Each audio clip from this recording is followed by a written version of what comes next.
Welcome, LSCO Gators. In this week's Study Strategies video, we'll discuss highlighting, one of students' favorite methods for tackling academic reading. As college students, you've probably rented textbooks decorated with neon colors from a table of contents to appendices. Although highlighting blocks of text can help identify important sections, do you return to them? Do you find yourself highlighting out of habit with little thought about how what you've marked help you study? Would you like to be more selective? Tune in. The Learning Center has some advice to help you do just that. First, let's consider some common misconceptions about highlighting that limit its effectiveness as a study strategy. For example, students tend to highlight as a way of staying attentive during the reading process.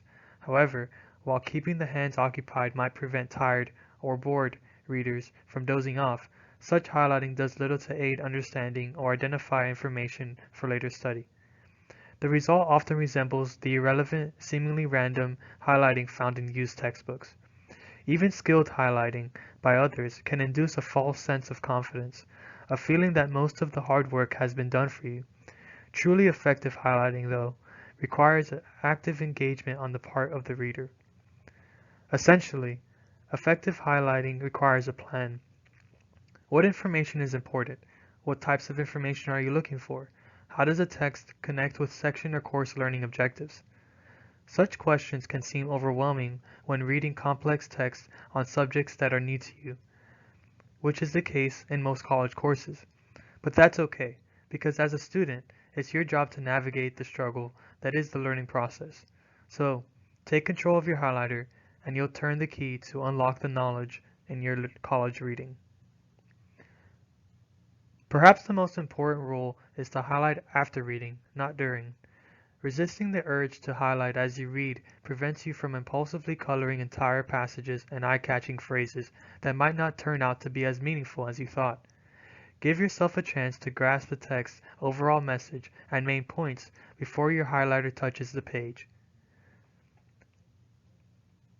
With a general understanding gained from the initial reading, you're ready to proceed cautiously. Limit highlighting to one sentence or phrase per paragraph. Deciding what's important when reading about an unfamiliar topic can be challenging, but one thing's clear. Nothing stands out if you highlight everything. When choosing what to highlight, notice what complements or elaborates on what you've gathered from lectures or other course content. Also, look for information that makes you think about introducing new points of views, questions, solutions, or arguments. To add another level of meaning to your highlights, consider color coding. Choose distinct colors to identify various types of information, such as yellow for key facts and terms, orange for main points, the author's thesis or arguments, pink for supporting details and reasons, green for causes and outcomes, blue for questions or thought-provoking statements, etc. Whatever categories help you break down the content you're reading. Finally, take some time to process the information you've highlighted. For example, use your own words to summarize your highlights from the text. Annotate by writing your comments, questions, and explanations in the text margins or on sticky notes. You might also use your highlights to create chapter or section outlines. Take a moment and recall our entry on active reading strategies. The 3 steps to active reading were preview, read, and reflect. On which step would you start highlighting? Not preview, not read, but reflect. Reflection asks you to underline or highlight for a focused review.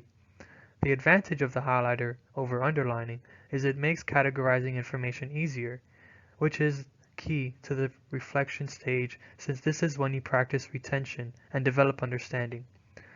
A few paths you may use to take full advantage of your highlights are connect related course material to readings, which aid in following class discussions, outline, highlights, and annotations to create a clear picture of the reading material as you understand it, and list a few topics of interest to contribute to class discussion. If you feel brave, do all 3.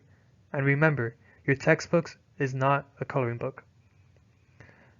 Our next entry on study strategies will explain 2 techniques for taking notes in class. Look out for it on this channel, Friday, May 7th. Thank you for watching. See you next time.